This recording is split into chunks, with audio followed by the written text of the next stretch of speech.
ប្រកាសបិទច្រករបៀងមួយចំនួនជាបណ្ដោះអាសន្នជាមួយកម្ពុជាជាឯកតោភាគីយោងតាមលិខិតជូនដំណឹងនាព្រឹកថ្ងៃទី7ខែមិថុនាឆ្នាំ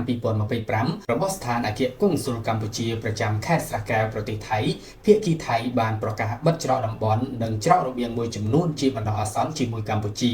ដោយឯកតោភាគីដើម្បីរងចាំការចរចាពាក់ព័ន្ធករណីចំនួនវិវាទព្រំដែនគោករវាងថៃនិងកម្ពុជាការជូនដំណឹងរបស់អគ្គកុងស៊ុលកម្ពុជាប្រចាំខេត្តស្រះកែវគឺបន្ទាប់ពីបានទទួលព័ត៌មានពីយោធាថៃដែលប្រចាំការនៅតំបន់ព្រំដែនខេត្តស្រះកែវនៅព្រឹកថ្ងៃទី7ខែមិថុនានេះការប្រកាសបិទច្រកតំបន់និងច្រករបៀងមួយចំនួនជាមួយកម្ពុជាដោយឯកតោភាគីធ្វើឡើងបន្ទាប់ពីភាគីកម្ពុជាបានបដិសេធមិនព្រមចរចា4ចំណុចគឺតំបន់ប្រាសាទតាមុនតូចប្រាសាទតាមុនធំប្រាសាទតាក្របីនិងតំបន់មុខ3នៅក្នុងកិច្ចប្រជុំពេញអង្គគណៈកម្មាធិការចម្រុះព្រំដែន JBC ដែលនឹងប្រព្រឹត្តទៅនៅថ្ងៃទី14ខែមិថុនាឆ្នាំ2025ខាងមុខនេះដោយទាមទារឲ្យភាគីថៃដោះស្រាយនៅតុលាការយុត្តិធម៌អន្តរជាតិ ICJ